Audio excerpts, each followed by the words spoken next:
বাইরে কি আমি শখ করে যাই? বলি, বাইরে না গেলে খাবার জুটবে কোথা থেকে? এই নাও, খেয়ে নাও, পান্তা ভাত আর আলু ভর্তা। এই বর্ষার দিনে আলু ভর্তা দিয়ে ভাত খেতে পারে না। আস্ত একটা ইলিশ মাছের টুকরা ভাজি থাকলে বেশ হতো। আহারে, শখ কত! চুনো মাছ জুটে না, আবার ইলিশ মাছ। খাবো খাবো, আমিও ইলিশ মাছ খাবো। ভগবান আমারও একদিন ইলিশ মাছ খাওয়ানোর ব্যবস্থা করবে। আচ্ছা ঠিক আছে, আগে আলু ভর্তা খেয়ে শেষ করো, তারপর ইলিশ মাছ খাওয়ার স্বপ্ন দেখো। আগামী দুদিনের মধ্যে যদি ইলিশ মাছ জোগাড় করতে না পারি, তাহলে আমার নামও হাউন না, এই তোমার সাথে বাজি ধরলাম। হয়েছে, এবার যাও। বাজিতে তুমি কোনোদিনই জিততে পারবে না। তাই নাকি? আমার নামও হাউন, ইলিশ মাছ না নিয়ে আমি বাড়িতে ফিরবো না।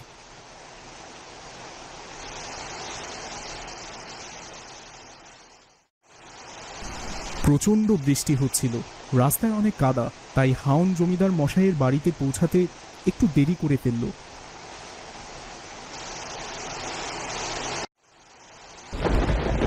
কিরে হারুন, এত দেরি করে এলি যে? বড় বলি, আমার যে বাইরে যেতে হবে সেই খেয়াল তোর আছে? প্রচন্ড বৃষ্টি হচ্ছে জমিদার মশাই, আর তাই রাস্তায় আসতে একটু দেরি হয়ে গেল। বৃষ্টি হোক আর যাই হোক, আজকে আমাকে বাইরে যেতেই হবে। তুই তাড়াতাড়ি আমার গাড়িটা বের কর। আপনার সাথে একটু কথা ছিল জমিদার মশাই। আহা, এই সময় আবার কিসের কথা? বলছিলাম আমার কিছু টাকা লাগবে। আমি মশাই। হয়েছে, এবার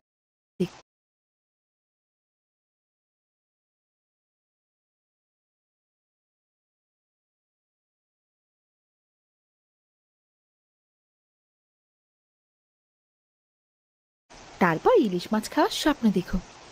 আগামী দুদিনের মধ্যে যদি ইলিশ মাছ জোগাড় করতে না পারি, তাহলে আমার নামও হাউন না, এই তোমার সাথে বাজি ধরলাম। হয়েছে, এবার যাও। বাজিতে তুমি কোনোদিনই জিততে পারবে না। তাই নাকি?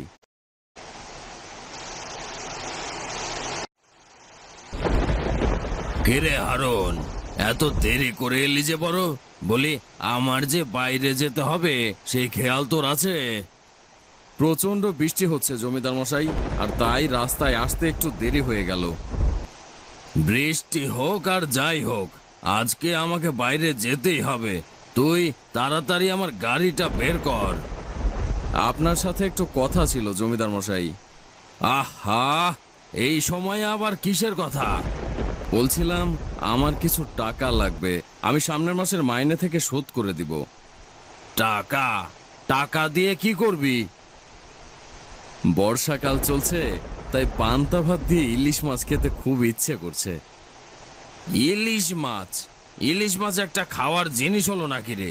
আচ্ছা ঠিক আছে, মাইনে তোকে দিতে পারবো না, কিন্তু আগামী কয়েকদিনের মধ্যেই আমি তোকে ইলিশ মাছ খাওয়াবো। জমিদার মশাই হাউনকে মিথ্যে সান্ত্বনা দিয়ে বাইরে বের হয়ে গেলেন, আর এইদিকে হাউনের প্রচণ্ড মন খারাপ হলো। জমিদার মশাইয়ের কাছে টাকা না পেয়ে হাউন গেল হরির কাছে টাকা ধার করতে। ও হরি কাকা, বাড়িতে আছো? হ্যাঁ রে হাউন, কেমন আছিস? আর বলো না, বর্ষাকালের এমন সুন্দর দিন যাচ্ছে, একদিনও পান্তা ইলিশ খেতে পারলাম না। আর পান্তা ইলিশ? আমাদের মতো গরিবের ভাগ্যে কি আর পান্তা ইলিশ আছে রে? তোমার কাছে এলাম একটা জালের জন্য, তা তুমি তো আগে নদীতে মাছ ধরতে যেতে। এখন কি আর সেই বয়স আছে রে? এখন মন চাইলেও শরীরে কুলায় না। তা তোমার জালখানা আমাকে একটু দাও দেখি।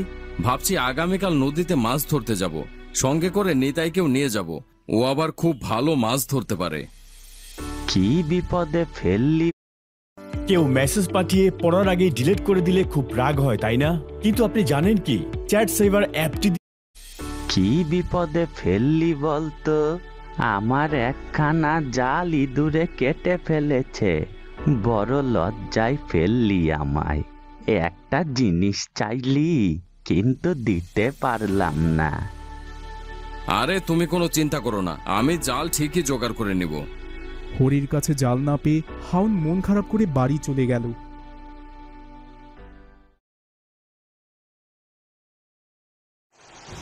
চারদিকে ঝমঝমিয়ে বৃষ্টি পড়ছিল।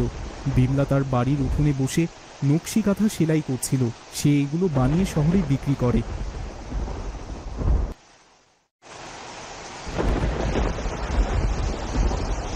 আরে তুমি এসো এসো।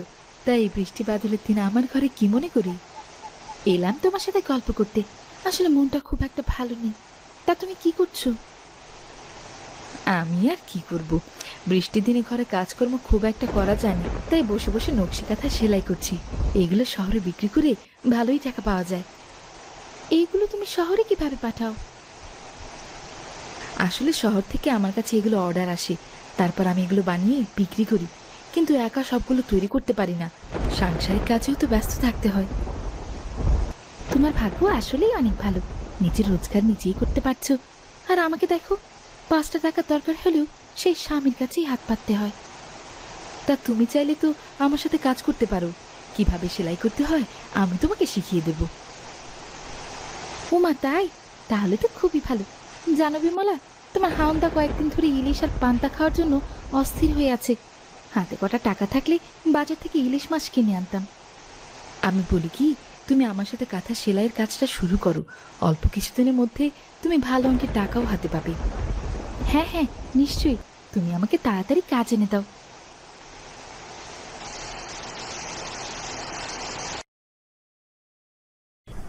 এর পরের দিন থেকে রূপা বিমলার সাথে কাজে লেগে পড়ল। বিমলা শহর থেকে প্রচুর পরিমাণে নকশি কাঁথার অর্ডার আনতে শুরু করল। রূপাদের গ্রামে প্রতাপ নামে একজন লোক ছিল। সে বাজারে মাছ বিক্রি করত। হাউনের সাথে প্রতাপের খুব ভালো সম্পর্ক ছিল। রূপা ও প্রতাপকে দাদা বলেই ডাকত।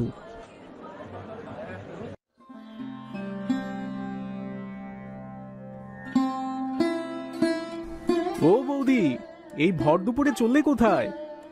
প্রতাপদা, কেমন আছো তুমি? আমি যাচ্ছি বিমলাদের বাড়ি। বিমলাদের বাড়িতে কি কোনো দরকারে যাচ্ছ? বিমলাদের বাড়িতে আমি নকশি কাঁথার কাজ নিয়েছি। তোমরা তো সবাই জানো, বিমলা শহর থেকে নকশি কাঁথা এনে সেলাই করে বিক্রি করে। আমিও সংসারে কাজের পর সেইখানে গিয়ে কিছুটা সময় দিই। বাহ বাহ, খুব ভালো। তা তুমি কি বাজারে যাচ্ছ নাকি? তোমার ঝুড়িতে কি মাছ? হ্যাঁ গো, ঝুড়িতে ইলিশ মাছ।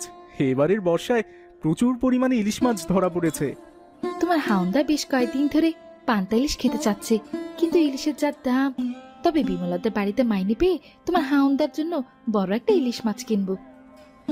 তুমি এক কাজ করো না বৌদি, আমার এখান থেকে একটা ইলিশ মাছ নিয়ে যাও, তারপরে তুমি শোধ করে দিও। না গো, এসব ধার বাকির মধ্যে আমি নেই। হাতে টাকা পাই, পরে তোমার কাছ থেকে ইলিশ মাছ নেব। এবার তাহলে চলি। এরপর রূপা প্রতাপের সাথে কথা বলা শেষ করে চলে গেল।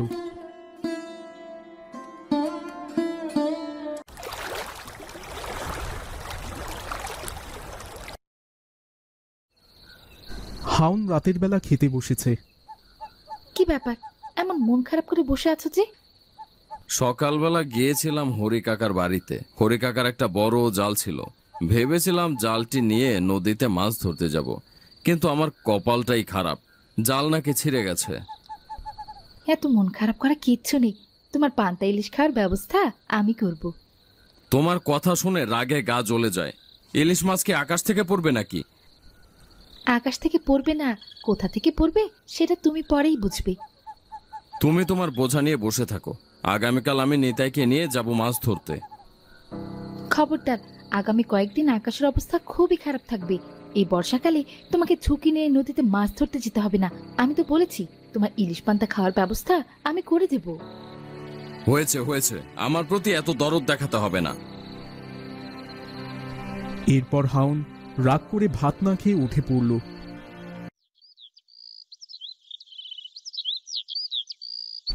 পরের দিন সকালবেলা হাউন নিতাইয়ের সাথে দেখা করার জন্য তার বাড়িতে গেল। নিতাই, বাড়ি আছিস নাকি? একটু শুনে যা তো। কি হাউন্দা, এত সাত সকালে তুমি আমার বাড়ি? কোনো দরকার? আমি তোর কাছে একটা দরকার এসেছি। তুই আমাকে একদিনের জন্য একটা জাল জোগাড় করে দিতে পারবি? আসলে কয়েকদিন ধরে আমার খুব পান্তা ইলিশ খেতে ইচ্ছে করছে। ভাবছিলাম নদীতে গিয়ে ইলিশ মাছ ধরে নিয়ে আসবো। জাল অবশ্য একটা আমার আছে, তবে অনেক পুরনো। জানি না তুমি মাছ ধরতে পারবে কিনা। তুই কোনো চিন্তা করিস না, আমি ঠিকই ওই জাল দিয়ে মাছ ধরতে পারবো। তুই একদিনের জন্য জালটা আমাকে ধার দে। আচ্ছা ঠিক আছে, জালটা বরং তুমি নিয়ে যাও।